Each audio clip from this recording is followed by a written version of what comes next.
నమస్తే SR7 TV news కి స్వాగతం. శ్రీ సాయి విద్యా సంస్థల కరెస్పాండెంట్ కేవీపీ సుబ్బయ్య జన్మదిన వేడుకలు. అన్నమయ్య జిల్లా రాయచోటి పట్టణం నందు శ్రీ సాయి విద్యా సంస్థల కరెస్పాండెంట్ శ్రీ కేవీపీ సుబ్బయ్య జన్మదిన వేడుకలను గురువారం నాడు ఘనంగా నిర్వహించారు.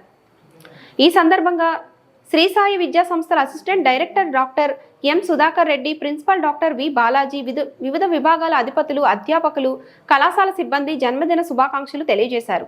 ఈ కార్యక్రమాన్ని పురస్కరించుకొని శ్రీ సాయి విద్యా సంస్థల assistant director doctor M Sudhakar Reddy మాట్లాడుతూ, వెనుకబడిన ప్రాంతమైన రాయచోటిలో ఇంజనీరింగ్ కళాశాలను స్థాపించి ఎంతో మంది పేద విద్యార్థుల జీవితాల్లో వెలుగులు నింపి ఎన్నో కుటుంబాలకు ఉద్యోగ ఉపాధి అవకాశాలను కల్పించిన నిరాడంబుడు అయిన కరస్పాండెంట్ శ్రీ కేవీపీ సుబ్బయ్య ఇలాంటి పుట్టినరోజు వేడుకలు మరెన్నో జరుపుకోవాలని ఆకాంక్షించారు.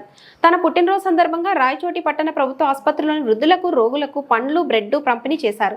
శ్రీ సాయి విద్యా సంస్థలో పనిచేస్తున్న మహిళా పారిశుద్ధ కార్మికులకు వస్త్రాలను ఉచితంగా అందజేశారు. ఈ కార్యక్రమంలో ప్రిన్సిపల్ డాక్టర్ వి బాలాజీ, వివిధ విభాగాల అధిపతులు, అధ్యాపకులు, విద్యార్థులు మరియు సిబ్బంది పాల్గొన్నారు. రిపోర్టింగ్ బై అన్నమయ్య జిల్లా స్టాపర్. తక్కువ మాట్లాడేసి ఎక్కువ పని చేద్దాం. Girish sir, Kumar sir, please రండి సార్, రండి సార్ ప్లీజ్. అలాగే నల్ల రాకేష్, పాత వాళ్ళు కూడా వస్తే కొంచెం బాగుంటుంది, ఎందుకంటే it's a great. Chandra sir రండి, రైట్.